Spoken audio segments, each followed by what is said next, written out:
historia de la bioestadística.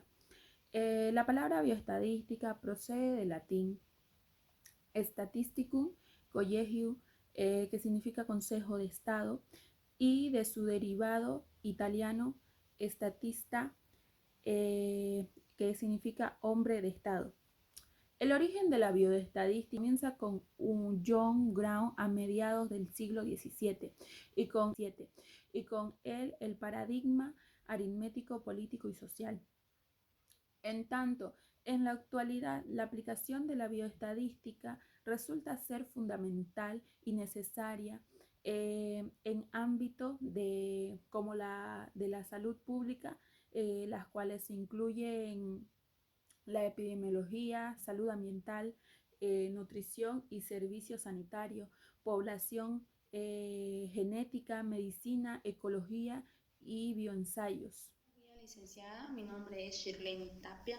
Me tocó exponer la definición de la estadística. La estadística es la ciencia que trata la recolección, organización y descripción numérica de la información, interpreta y proporciona informaciones para la toma de decisiones. La matemática que se encarga del estudio de una determinada característica en una población, recogiendo los datos, organizándolos. Un estudio estadístico consta de las siguientes fases: recogida de datos, organización y representación de datos, análisis de los datos y conclusiones del estudio. Mi nombre es Marlene Herrera Villagómez. Voy a hablar de la división de la estadística. La estadística, para su estudio, se divide en dos grupos, que es la estadística descriptiva y la estadística inferencial. Le voy a hablar sobre la estadística descriptiva. La estadística descriptiva es la rama de las matemáticas que recolecta, también presenta y caracteriza un conjunto de datos.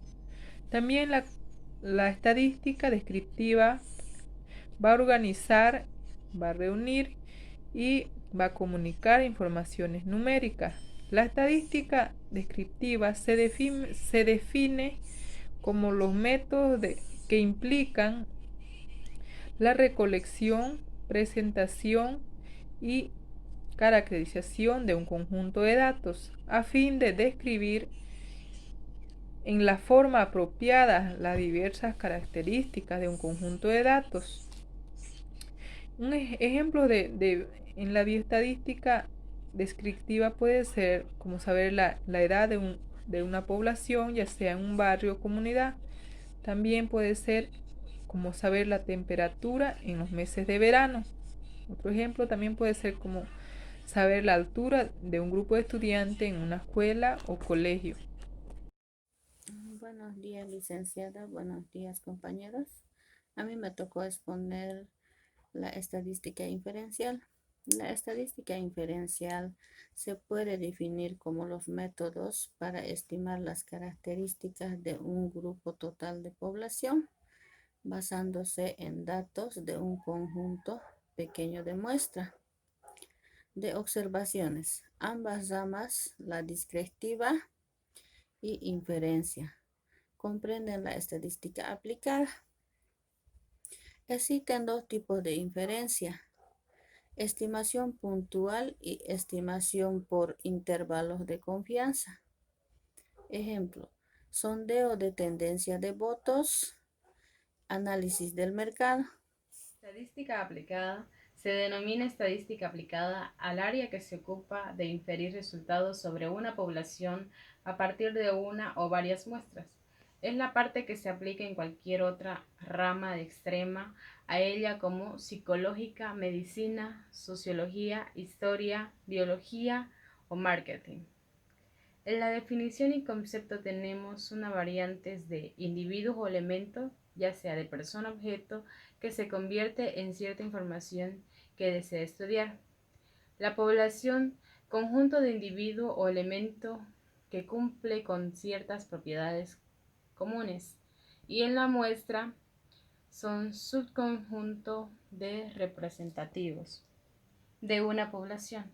En el parámetro, definidas sobre valores numéricos y características mediales de una población, y en lo estadístico, función definida sobre los valores numéricos de una muestra.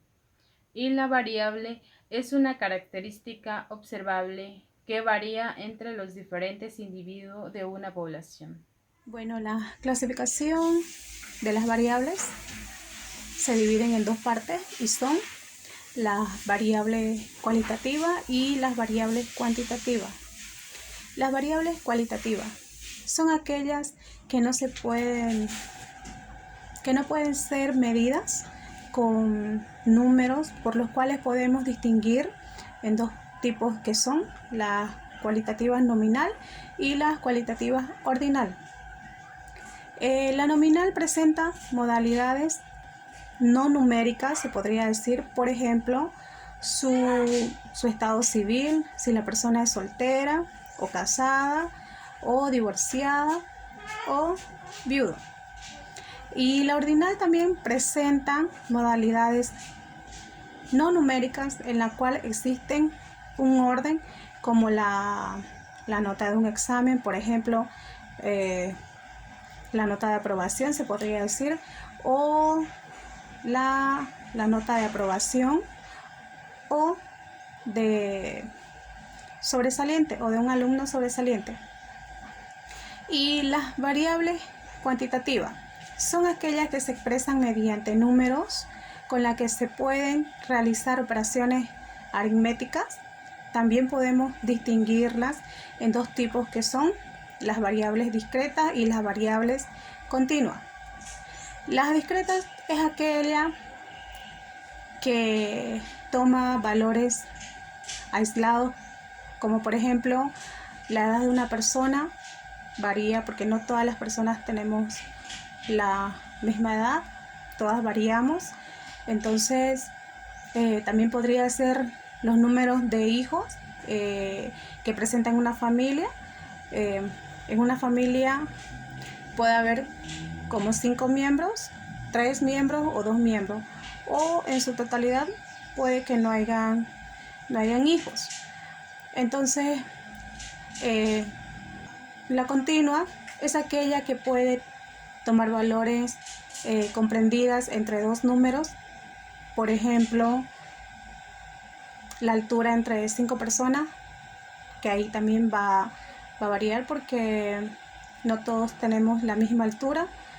En algunos van a medir uno 1,73 m, otro 1,82 m, otro 1,77 m, o la más baja que sería 1,69 m.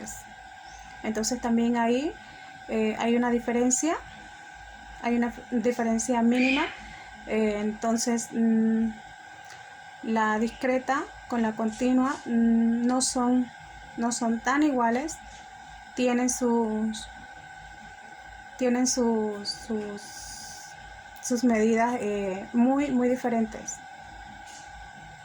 Eso es todo, muchas gracias.